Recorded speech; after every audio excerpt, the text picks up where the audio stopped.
Hey guys, welcome to the channel. My name is Rich. The name of the channel is Rich the Return Rider. For all you guys that's here for the first time, thanks for tuning in. For all you guys that's return viewers, I appreciate you coming back. For all you guys that have subscribed to the channel so far, leaving comments in the comment sections below.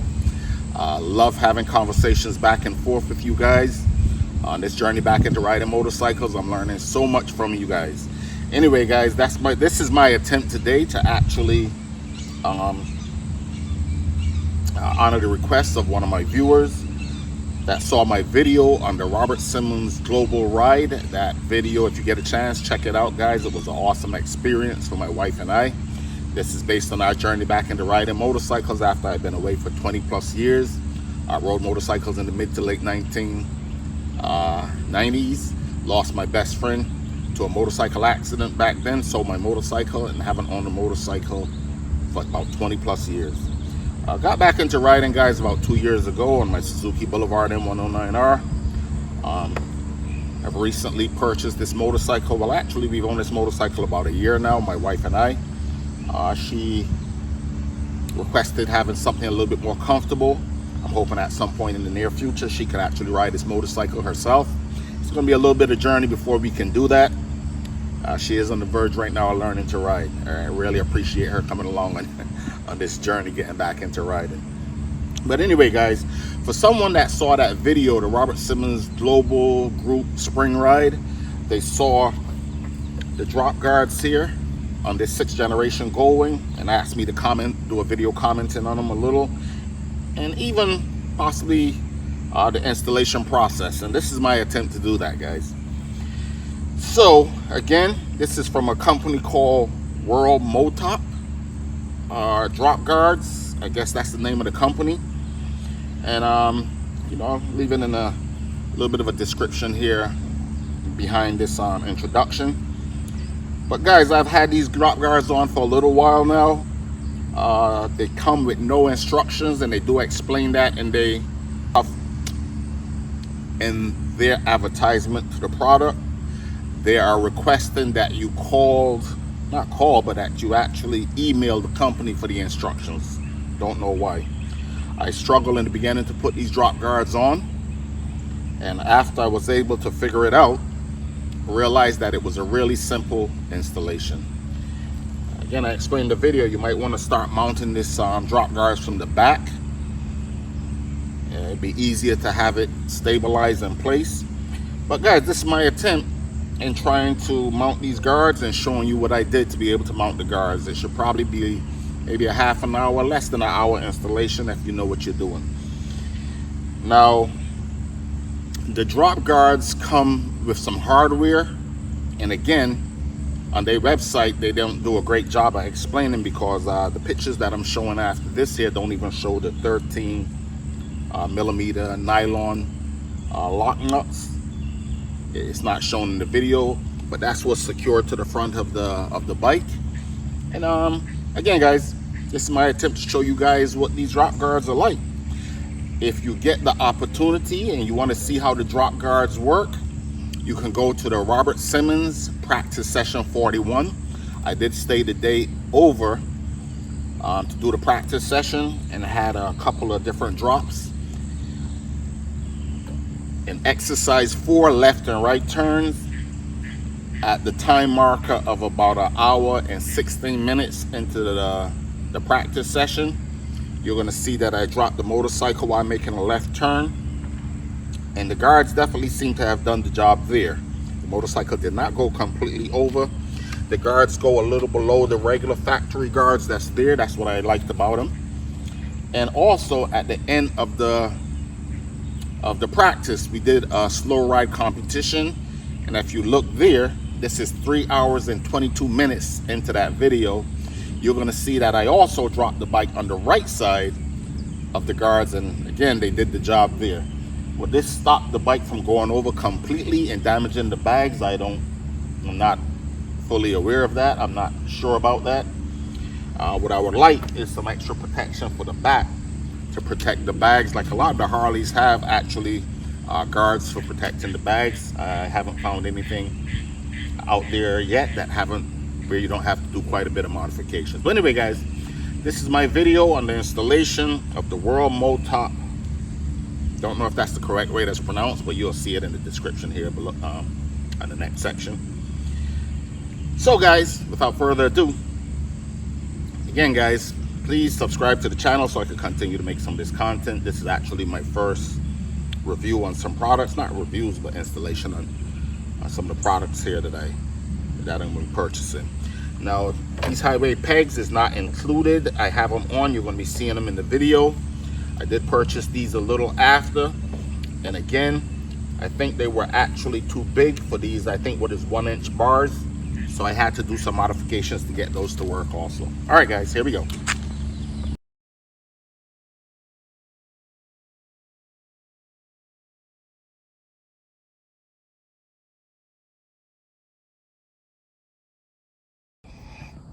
All right guys, what I'm showing you here is the view of the bars from the front of the motorcycle. I put the motorcycle on top of the trailer so I can get a better visual for you guys here. That's what the bars look like from the front. I'm going to say right now, disregard the highway pegs. That's something that I added to the bars after. And you know, not a big fan of those right now. Took a lot of modifications to get them to work. So we're not going to be talking about those, but what I'm going to show you here on the front of the motorcycle is the contact points. This here is the contact point that goes to part of the frame. Now guys, I'm going to tell you now, be careful with this frame. This frame is not a metal frame. It's kind of a subframe. I did see, well, let me just say the tie down straps where this bar actually broke. Don't know what it took to break that bar, but that's going to be the top part of the contact. These are 6mm hex heads or Allen heads, whatever you want to call them, and they're going to be going on with some nylon and nuts to the back here. I actually use an open wrench, 13mm, to get those to hold those on, while I use the 6mm here to tighten them. I'm going to recommend guys that you don't tighten that too tight. If anything happens, I will like this here to be a little bit flexible so it doesn't break that subframe. Okay guys, so we're looking at that, and that was the last thing that I tightened on the motorcycle. What you're going to be looking at here now is the bottom. I actually removed a factory bolt from here.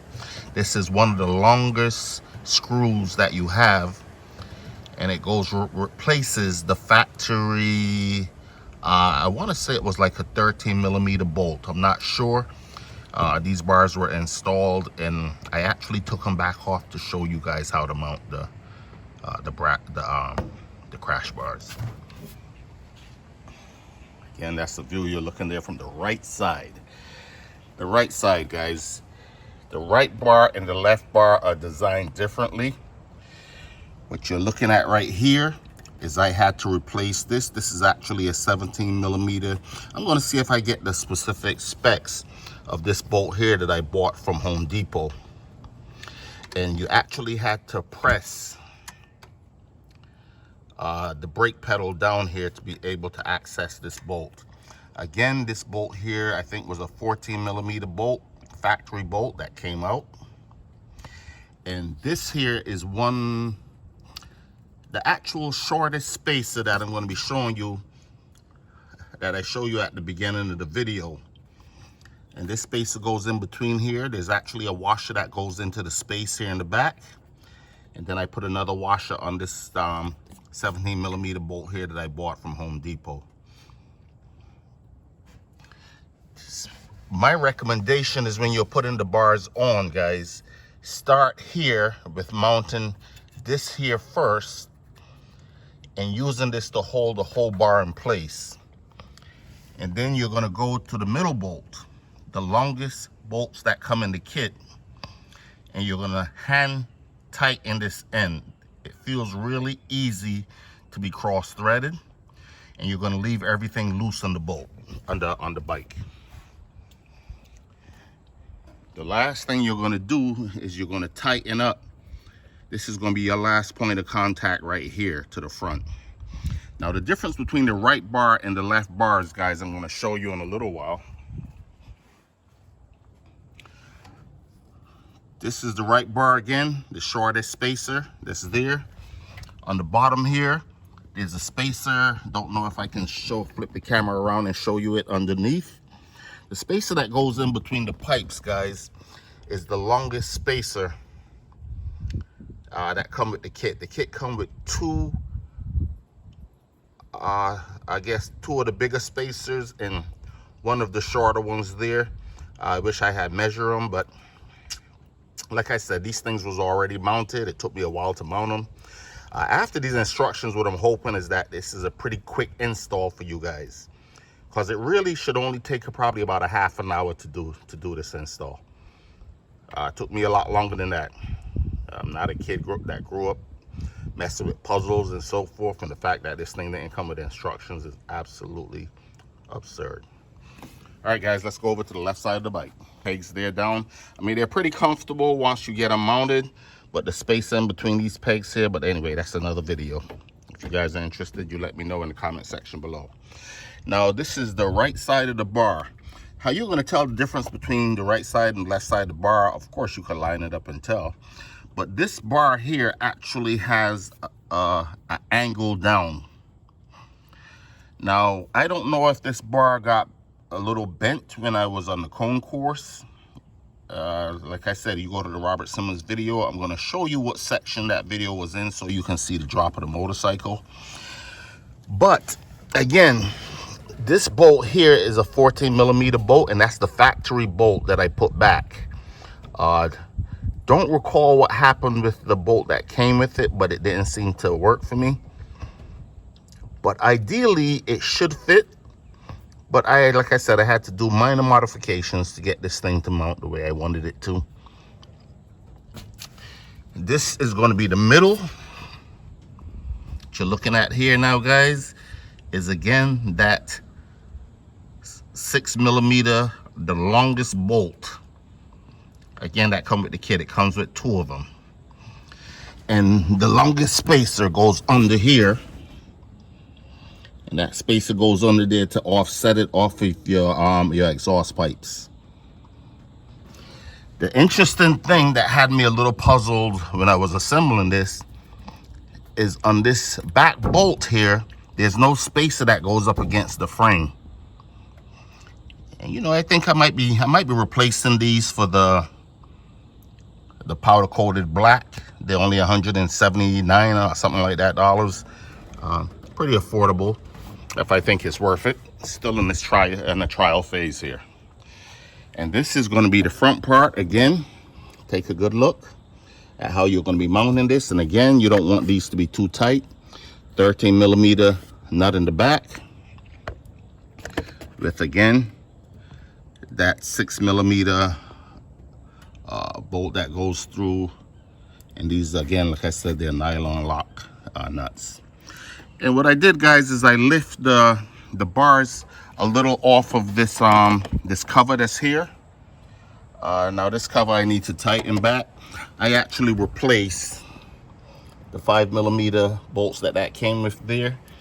They were rounding up with actually some screws and a washer to hold this on properly. It seems to do the trick. But yeah, guys, as you can see, I left everything loose on the motorcycle so that at the end I can just angle this up. This was the first thing that I add the tension to. I secured, and then of course I went to that back 14mm factory bolt there, tightened that, and these were the last things that I tightened up here to the top. Again, guys, don't over tighten that, just leave it a little bit snug. All right, guys, and you know, you tell me what you think about the bars. What I like about them is that they go a little lower than the factory. Might be something done wrong here that I'm not aware of. That's my little disclaimer. This is how I mounted them. They seem to serve the purpose. I had a couple of folks comment on them, including the guy that was that did the ride with us with the DCT. All right.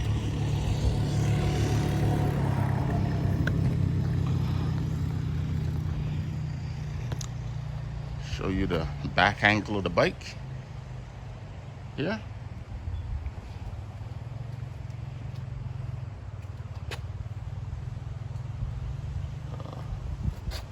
Another angle from here.